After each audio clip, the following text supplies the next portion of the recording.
우리 마태복음 7장 20절부터 23절 우리 함께 선포하겠습니다. 함께 갑니다. 이러므로 그들의 열매로 그들을 알리라. 나더러 주여 주여 하는 자마다 다 천국에 들어갈 것이 아니요 다만 하늘에 계신 내 아버지의 뜻대로 행하는 자라야 들어가리라. 그날에 많은 사람이 나더러 이르되 주여 주여 우리가 주의 이름으로 선지자 노릇하며 주의 이름으로 귀신을 쫓아내며 주의 이름으로 많은 권능을 행하지 아니하였나이까 하리니, 그때 내가 그들에게 밝히 말하되 내가 너희를 도무지 알지 못하니 불법을 행하는 자들아 내게서 떠나가라 하리라. 하나님과 관계가 없는데도 불구하고 선지자 노릇할 수 있더라는 겁니다. 하나님 그분과 인격적인 관계가 없는데도 귀신을 쫓아낼 수 있더라는 겁니다. 하나님과 관계가 없는 중에도 많은 권능이 나타나는 것처럼 보일 수 있지만 주님 말씀하시기를 불법을 행하는 자들아. 하나님 그분과의 그 동행이라는 관점에서 하나님의 모든 관심은 나라는 존재가 하나님을 경험하고 하나님을 인정하고 하나님을 예배하고 하나님 한 분이면 충분할 줄 아는 자, 그것이 하나님의 부르심이며 하나님 나를 지으신 목적인데, 우리는 자꾸만 어떤 일, 어떤 직장, 어떤 사업, 물론 나타날 수 있지만 우선순위는 내가 하나님을 예배하는 일을 통해 하나님 나와 함께 동행하시면서 나의 삶을 통해 하나님이 더욱 하나님 되시기 위해 나타내신 일인가 아닌가, 그것이 바로 하나님의 관심이라는 거예요. 하나님의 모든 관심은 나라는 존재에 하나님을 향한 예배와 찬양에 달려 있습니다. 어떤 내 삶에 하나님 그분을 도깨비 방문처럼 이용하고 사용하는 수준이 아니라 이 말이에요. 내가 뭔가 잘 되어서 영향력 가지고 돈을 가지고 물질적 가치를 가져서 하나님 나라 살아가는 거, 그건 역시도 관계에서부터 시작되는 파생되는 열매에 불과하지 그것 자체가 목적일 수 없다는 겁니다. 하나님의 모든 관심은 나라는 존재의 한 사람, 어떤 삶을 어떻게 살든지 간에 내가 하나님을 인정하고 그분을 예배하고 그분을 찬양하면서 그분 나와 함께 하심이면 충분한 줄 알아 하나님의 은혜를 기뻐하는 자. 그런데 하나님은 그 기도하는 자리에 나에게 뭔가 아이디어를 말씀하실 수 있고 내가 걸어가지 않으면 안 될 그런 순종의 기회들을 베풀어 주시더라는 거예요. 그 순종의 기회가 오늘 나의 직장이어야 되고 나의 사업이어야 되고 나의 교회가 되는 것입니다. 내가 더 주님 사랑할 기회로, 내가 더 주님 의지할 기회로, 내가 더 주님을 예배할 기회로 주님 나와 함께 동행하시는 것입니다. 우리 하나님이 능력이 없지 않으시지 않습니까? 하나님이 능치 못할 일이 없으세요. 그래서 하나님은 모든 것을 함께 하실 수 있는데 왜 모든 것을 우리에게 함께 하시냐 이 말이에요. 그것은 바로 나의 예배를 받으시기 위해서입니다. 나의 예배를 받으시기 위해서. 그래서 하나님의 그 모든 관심에 따라 우리의 관계가 결정이 된다고 했습니다. 그러므로 하나님의 음성을 잘 들어야 되고 잘 분별할 줄 알아야 합니다. 그리고 잘 듣게 되면 분별의 은혜가 나타납니다. 그래서 이런 어떤 도표가 생길 수 있겠죠. 잘 듣는다. 그래서 솔로몬이 개역개정에 보면 열왕기 상에서는, 열왕기 하에서는 하나님께 지혜를 구했다라는 것이 역대하로 가면 그것이 어떻게 번역됐냐면 듣는 마음을 구했다라고 번역이 되어 있어요. 지혜가 곧 무엇이 되는 겁니까? 하나님이 그때 주시는 듣는 마음, 즉 하나님과의 관계를 뜻하는. 그래서 잘 듣게 되면 이것이 어떤 분별의 지혜를 낳습니다. 우리가 분별할 수 있는 모든 원리는 딱 한 가지예요.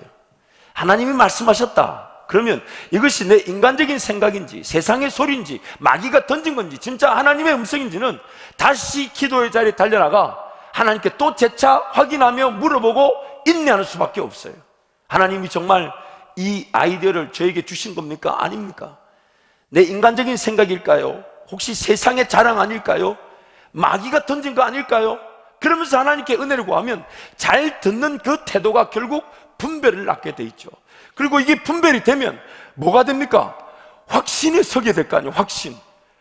내가 들었는데 그래서 그걸 다시 하나님 앞에 내어놓고 또 물었더니 그것이 하나님이 맞다 하시고, 심지어 내가 들었는데 또 어떤 계기와 사건과 만남을 통해 내가 들은 그 음성이 확인되어질 수 있는 어떤 하나님의 인도하심을 보게 되면 그 분별이 뭐가 됩니까? 확신에 이르게 하잖아요. 그럼 확신하면 이게 결국 뭐가 되는 거예요? 순종이 된다는 겁니다. 순종이 된다는 거예요. 아무도 나에게 말해주지 않아도 하나님이 나에게 말씀하셨다는 그 하나의 이유가 내가 보이지 않는 그 길을 걸어간다는 겁니다. 잘 들으면, 잘 들을 줄 아니면 분별하게 돼 있어요. 분별이 되면 하나님이 어떤 확신과 확인의 길에서 하나님이 나에게 분명히 말씀하셨다. 그래서 안 그러면 내딛었더니 하나님 그것을 순종이라 그러시면서 이것이 결국 역사를 보게 된단 말이에요. 역사를, 하나님의 역사를 보게 됩니다. 이것을 믿음의 역사다. 보이지 않았던 그 믿음의 세계에 정말 하나님이 말씀해 주지 않았다면 결코 걸어올 수 없던 그 길을 내가 걸어왔다. 이것이 바로 순종. 그리고 이 역사가 나타나면 우리는 하나님을 더 경험하게 되죠. 더 경험하게 되면 우리는 또 더 잘 들으려고 합니다. 그렇지 않겠습니까? 하나님께 들었더니 하나님께서 주시는 계획과 그 지혜가 너무너무 기가 막히더라는 거예요. 그게 너무너무 아무것도 없어도 하나님이 말씀하시는 것만 해도 충분하다는 거예요. 아무것도 보이지 않아도 하나님이 길을 행하시면 모든 것이 채워지더라 이 말이에요. 그래서 모든 시간들이 또 더 잘 들으려고 한단 말이에요. 그러면서 점점 또 분별이 일어나게 되고 또 그런 확신이 일어나는. 그래서 은혜는 점점점 우리에게서 더 풍성한 상승의 효과를 가지게 되죠. 점점점. 그래서 은혜 위에 은혜를 누리게 되는 것입니다. 하나님의 역사를 더 크게 보게 되는 것이에요. 그러나 반면 내가 만약에 하나님의 음성을 들을 줄 모르면 지금 내가 서 있는 자리, 지금 내가 하나님께서 주신 은혜의 자리라 할지라도 하나님의 음성을 듣지 않게 되면 우리의 삶이 거꾸로 갑니다. 점점 쇠퇴하고 타락하고 점점 움츠러들고 쭈그러듭니다. 성령 하나님을 따라가게 되면 그분의 인도하심에 따라, 그래서 분별되어진 것이 확인되어진 것이 순종의 기회를 가져와 순종을 통하여 역사를 보게 되면 더 잘 들으려고 하게 될 것인데, 그래서 성령의 역사는 점점 상승하게 될 건데, 은혜 위에 은혜를 가게 될 것인데, 만약 하나님 음성을 듣지 못하면 내 생각, 내 방법, 내 지식, 인간적인 것들로 점점 삶은 움츠러들고 줄어들고 쇠퇴하고 타락하고 넘어지고 쓰러지고 끊임없는 인간적 힘에 내 인생은 제한당하게 됩니다. 한계를 받게 된단 말이에요. 오늘 우리는 이 둘 중에 하나의 길을 걸어갈 수밖에 없어요. 어느 길을 걸을 것이냐? 예수 안 믿는 사람들은 이 길밖에 없어요. 예수 안 믿는 사람은 이 길밖에 없어요. 그러나 예수를 말미암아 구원받은 우리는 이런 길이 있는데, 죄로 말미암아 타락하여 넘어질 위기가 있는데 성령의 인도하심을 보게 되더라는 것입니다. 하나님 우리를 붙들고 끝까지 그 은혜 자리에 이르게 하시더라는 거예요. 그럼에도 불구하고 하나님을 섬긴다 하지만 그런 인격적인 관계, 내가 하나님의 음성을 듣고 하나님의 음성을 들은 것을 다시금 재확인하며 분별하면서 정말 하나님의 뜻 맞습니까? 하나님의 계획 하신 거 맞습니까? 하나님이 나에게 베푸신 은혜의 시작이 맞습니까? 그래서 확인되어지고 순종하며 걸어가는 이것을 놓치게 되면 예수를 믿고 하나님을 섬긴다 하지만은 이 상태, 차갑지도 뜨겁지도 않아요. 그래서 성경은 끊임없이 이 관계적 측면에서 우리에게 말씀하고 있어요. 그래서 사도 바울이 이렇게 얘기했죠. 우리 아멘 한번 띄워주세요. 모든 것을 배설물로 여기고 오직 예수 그리스도를 아는 지식만을 구하는 것. 뭐 하기 위해서요? 주님과의 관계적 측면에서 잘 듣기 위해서죠. 다른 거 다 배설물로 여기고 오직 예수 그리스도를 아는 지식. 또 이렇게 표현하지 않습니까? 모든 것을 버리고 오직 예수만 얻고 예수 안에서 발견되는 것. 또 포도나무 대신 예수님께 가지로서 붙어 있기만 하면 되는 것. 내가 가지로서 붙어 있기만 한다면 분명한 그 관계가 성립이 되는 것입니다. 또 예수로 인해 죽고 예수로 인해 산다. 삶의 시작이 일단은 죽는 거라는 겁니다. 뭘 죽여야 되는 걸까요? 내 삶의 방식, 방법, 생각, 지식, 경험 일단 죽여놓고 보는 거예요. 예수님 때문에 우리가 그 하나님께 나아가 죽일 수 있게 되었으니, 그는 하나님이 성령으로 살 일으켜 주시더라 이 말이죠. 또한 뒤에 있는 것은 잊어버리고 표대를 향하여 쫓아간다. 하나님과의 그 관계 중심에서 언제든지 새롭게 시작할 수 있다는 거 아닙니까? 또한 예수 그리스도의 십자가만을 자랑한다. 예수 그리스도의 십자가 그것이 아니면 하나님께 지금도 나아갈 수가 없으니까 십자가만을 자랑한다. 또 이런 표현, 오직 예수 그리스도만 바라보자. 예수만 바라보자. 또한 예수 그리스도께서 알파 오메가, 즉 처음과 마지막이 되신다.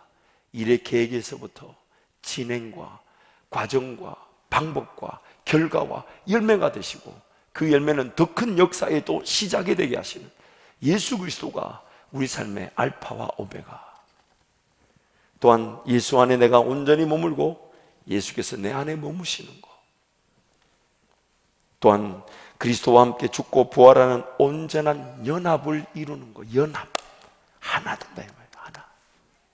이제는 내가 사는 것이 아니라 오직 내 안에 예수께서 산다. 사랑하는 성도 여러분, 오늘 우리는 순종하기만 하면 하나님의 역사를 보게 되어 있습니다. 근데 왜 순종하지 못하는 걸까요? 왜 순종하지 못하는 걸까요? 그것은 하나님을 믿지 않는 겁니다. 내가 지금 이 어려운 상황을 당했는데 하나님이 반드시 이 모든 상황을 넉넉히 이기게 하실 것이라는 믿음이 없는 거예요. 오늘 우리의 영적 상태는 이런 어떤 단계 안에 있지 않겠나. 그것은 내 안에 예수 그리스도가 계시지만 죄로 말미암아 타락해서 그 예수가 잘 안 보이는 거예요. 내가 아직 하나님을 인정하지도 하나님을 찾지도 않아도 나를 구원하신 분이 하나님이십니다. 우리가 아직 죄인 되었을 때 그리스도께서 우리를 위한, 하나님께서 그리스도의 죽음을 통해 우리에 대한 자기의 사랑을 확증하셨다. 내가 아직 죄인이었다. 그건 안 보여. 근데 이제 어느 순간 하나님과의 그 관계를 통해 내 삶이 조금씩 성장하고 그것을 성화라 그러죠. 거룩해져 갈 때에 이제 그 내 안에 있는 예수 그리스도 십자가 좀 조금 이제 보일 수 있죠. 예수 그리스도 십자가 좀 보일 수 있죠. 그러던 어느 날 내 삶이 어떤 성숙의 자리에 있을 때 정말 내 죄악도 있고 내 실수도 있지만 나를 통하여 예수 그리스도가 더 선명하게 보이는 삶. 결국 이것이 관계잖아요. 관계. 내가 주님과 어떤 관계를 맺으며 살아가나. 그래서 한 번 더 강조하자면 세 가지 관계가 있다고 그랬잖아요. 첫 번째, 주인과 종의 관계. 그래서 구약의 이스라엘 백성들은 모세에게 뭐라고 얘기합니까? 우리가 하나님을 직접 대면하면 죽을 것 같으니까 당신이 전하고 우리는 하나님 음성을 직접 듣지 않도록 도와달라고 그렇게 요청하잖아요. 두려움이에요. 두려움. 하나님 살아계심, 천국과 지옥, 이 삶에 하나님 인정하지 않는다면 내 삶이 더 어려워질 것에 대한 불안함, 이런 것들을 가지고 있지만 그런 주인과 종의 관계, 두려움의 관계. 그러나 주님 요한복음에서 오늘 우리와 하나님과 관계가 어떤 관계가 되었냐면 또 친구의 관계. 더 이상 너희들 종이라 하지 않고 친구라 부르나니. 친구의 관계가 있을 수 있다는 거예요. 그러나 성경은 이것으로도 만족하지 않죠. 또 어떤 관계로 얘기합니까? 신랑과 신부의 관계. 신랑 대신 예수님을 기다리는 신부. 그 관계를 지금 오늘 우리와 누리기를 원하시는 관계. 그 관계에 따라서 대화의 내용이 다릅니다. 주인과 종의 대화의 내용, 친구 간의 대화의 내용, 신랑 신부의 그런 대화의 내용, 듣는 것에 따라서 나의 순종의 기회가 달라지게 돼 있는데, 과연 이런 주인과 종의 관계에 있다면 얼마나 들을 수 있을까요? 뭘 들을 수 있을까요? 시킨 거 하기도 정신이 없어요. 지옥 갈까봐 신앙생활 유지하는 수준에 머물러 있고 주일날 예배 한번 가는 것만으로도 그냥 만족하는 그런 신앙에 머물 수 있더라는 겁니다. 그러나 좀 친구의 관계에 있다면 소통의 내용이나 대화의 내용이 달라지겠죠. 내가 하나님과의 친구의 관계. 그런데 이 정도 되면 어떻게 되겠습니까? 신랑과 신부의 관계가 되면 어떻게 되겠어요? 못할 말이 있겠습니까? 심지어 하나님, 지금 이 자리에서 이 재앙을 멈춰 주십시오. 하나님, 지금 이 심판을 면하여 주십시오. 차라리 저를 죽여서라도 저들을 구원해 주십시오. 그 모든 관계 안에서 내용이 결정이 되고 내가 들을 수 있는 내용의 크기가 달라지는 겁니다. 그리고 그 내용에 따라서 내 삶이 맛보게 될 순종의 기회가 판가름 나게 되는 겁니다. 여러분, 오늘 본문 말씀 보면 이 아브라함의 얘기, 순종을 얘기할 때, 믿음을 얘기할 때 이 아브라함의 얘기를 빼놓을 수가 없죠. 이 아브라함의 얘기는 제가 하나의 그런 그래프를 그리자면 쭉 이렇게 된다고 봐야 돼요. 이렇게 된다고 볼 수 있어요. 왜 그러냐면 창세기 11장에 보면 아버지 데라의 그 여행 주도권에 따라 하란에까지 오게 되지만 그 하란에 머물고 있는 아브라함이 하란에 머물고자 했지 가나안에 들어가려고 하지 않았어요. 그래서 사도행전 7장에 보면 스데반의 설교에 따라서 아브라함에게 하나님 언제 얘기하셨냐? 메소포타미아. 그러면서 성경이 이렇게 말합니다. 하란에 있기 전 메소포타미아, 즉 아브라함의 고향 우르, 갈대아 우르에서 하나님이 말씀하셨는데, 갈대아 우르에서 말씀하실 때 아브라함이 하나님의 음성을 식별했을까요? 못했을까요? 못했다는 거예요. 그리고 어디까지 왔냐? 북쪽, 가나안 땅 북쪽 하란이라는 이 지경까지 약 1000km를 온 거예요. 누구의 주도권으로? 아버지 데라의 주도권으로. 근데 이 데라라는 아버지 이름이 뭐냐면 지체하다라는 뜻이에요. 지체하다.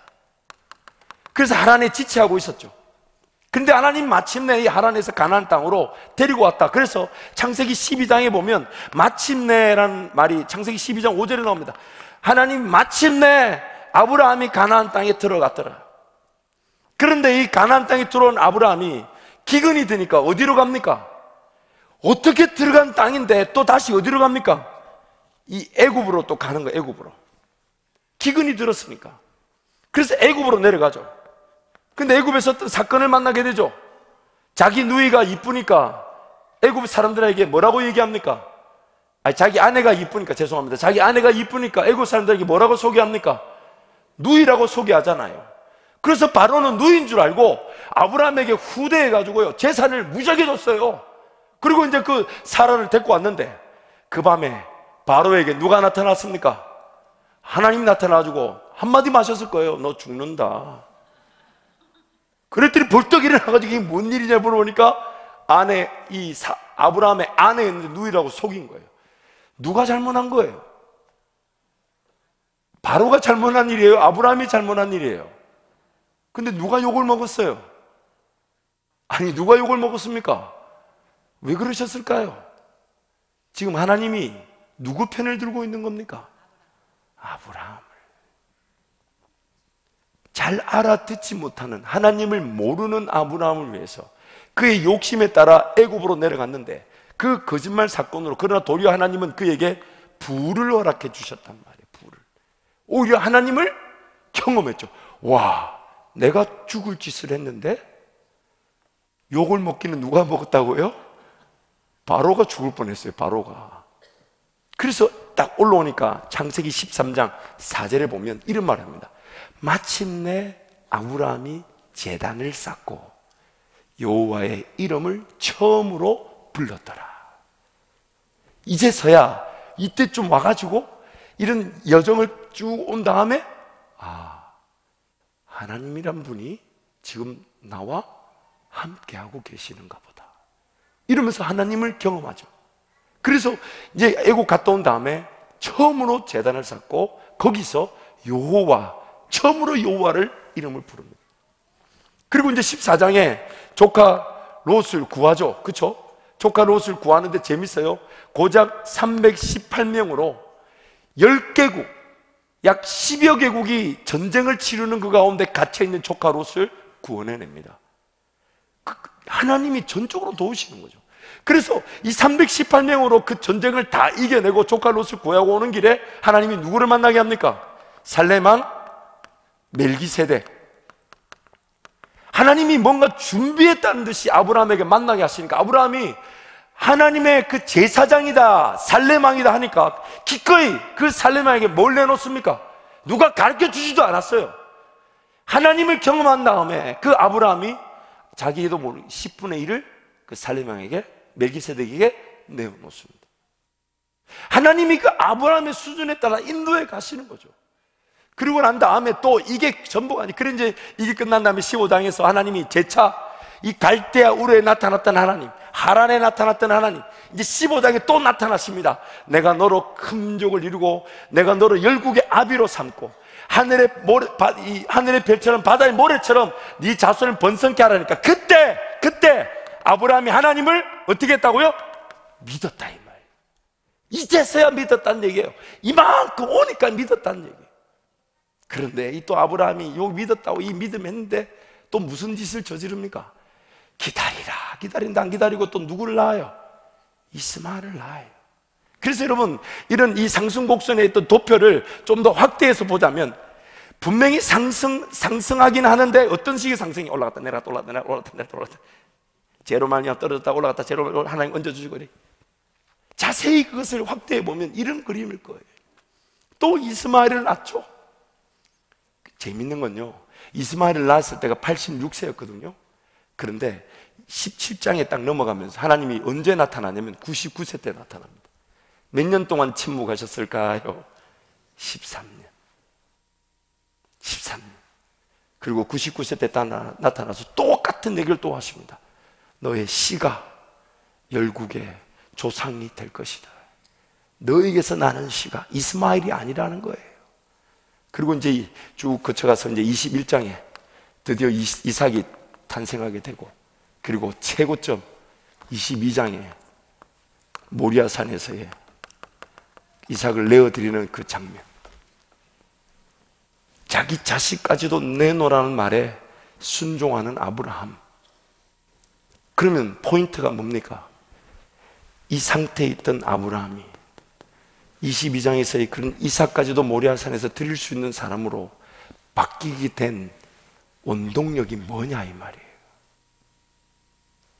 무엇이 아브라함으로 하나님을 알아듣지 못했던 자가 하나님을 이해하고 경험하면서 마침내는 자기 자식까지도 내어놓으란 말에 순종할 수 있는 사람으로 만들었을까? 무엇이 아브라함으로 순종의 사람이 되게 했을까? 그것은 바로 하나님의 열심이라는 겁니다. 오늘 우리는 아브라함과 같이 결코 하나님의 음성을 제대로 식별하지 못하는 자들입니다. 그러나 하나님 우리를 포기하지 않으십니다.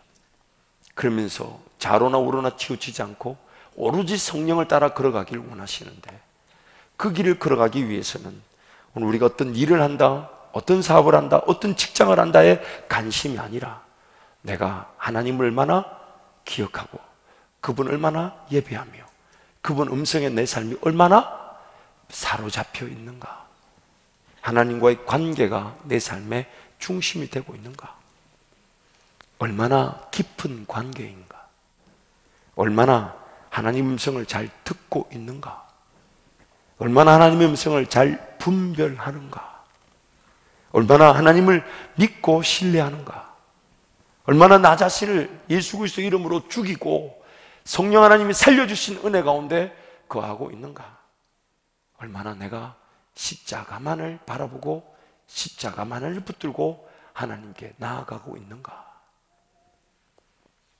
이것에 따라서 순종의 기회가 결정이 되고 우리에게 주어지게 되는 것입니다. 우리 지난주에 찬양을 한번 했었던 찬양인데요, 한 번만 찬양하기엔 너무